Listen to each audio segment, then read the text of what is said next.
how private is a private trust? And people recently have been reaching out to me saying, if you have an EIN or you have a bank account, doesn't that not make your trust private? And I think you have to sort of step back a little bit in order to really, one, flesh out that question that's being asked and understand it, but also to see it in the frame of a bigger picture. In a state, and now all states, you have a franchise tax board, and the franchise tax board charges a tax to people to be able to utilize their entities. And so they're the franchisor, and they franchise to you the use of entities like LLCs, S Corps, and C Corps. And so when you utilize one of those entities, you fall within their jurisdiction. And so they get to make all the rules. You have to follow all the statutory codes and rules that they lay out when you utilize those types of entities. And so that is one way that you can operate. The other way to operate is that you create an entity of your own, like a trust or a private membership association, and you write the charter of the trust, or you get help in writing the charter of the trust, and that charter ends up becoming the rules of law of that trust. The only fundamental laws that you have to follow beyond that is that you don't lie, you don't steal, you don't commit fraud, and you don't murder. And if you can do those things, not harm people, then you're qualified to have a private entity. Now, a lot of people go, well, private entities, there's not a lot of those around us. Well, actually, they're all around us. Some of the most common ones people know of is the Federal Reserve. Tell me who owns the Federal Reserve. You can't, because it's private. Tell me who owns the IRS. You can't, because it's private. These are companies. They operate in the world. Private companies, for the most part, don't want to mess with other private companies because there's far better low-hanging fruit.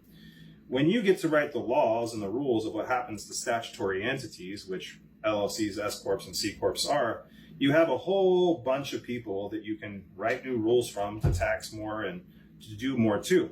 Private entities aren't subject to those things because they don't fall within that respective jurisdiction. And so if you're going to go after someone, or you want to stop someone, or you want to do something to someone, you can easily do it when you operate in those entities.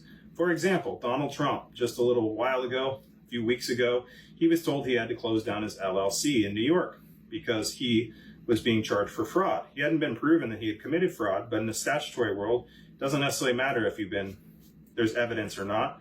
A charge can be brought against you, and the charge was brought against him. Well, you know what? He's not going to lose his property, his land, because that land is all owned in private trusts. They're not attacking his private entities. They're attacking his public entities. Why? Because they have power over those respective entities.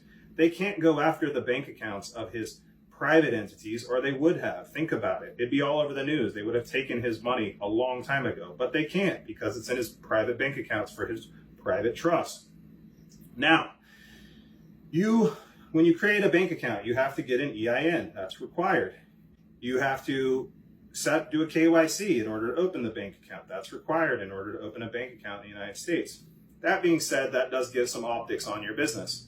It does give some optics on what's going on. I'm sure with Trump, they know how much money he has in his bank accounts because they control the bank accounts. Yet, they're not able to take it from his private entities. Why is that? Because they're private.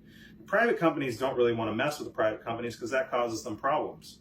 But with these public entities, they can change the rules, change the laws whenever they want. They can do whatever they want. So there's statutory entities, there's even statutory trusts. These statutory entities are very easy to mess with and do things to because they control it. They're the franchisor, and these entities are their franchisees.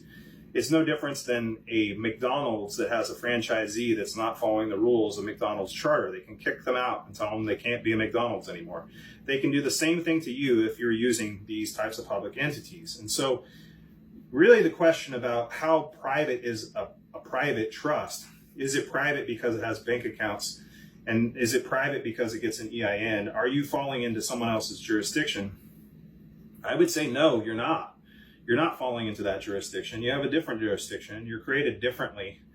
And you're less of a target in a lot of ways than you would be if you use these other entities. So when you're thinking about all this, you have to sort of unpack it and think about it in totality. And when you do, if I think you put on your common sense hat a little bit, you realize you're like, oh, yeah, it would make sense to not play in a game that someone else created. It would make more sense to play in a game that I created because I could really control more whether I win or lose in it. And if I'm in someone else's game and they can continually change the rules as we're playing, then they probably change it so that I would lose at some point. So sit with that, think about that when you're considering public in private entities and the risks that are associated with them.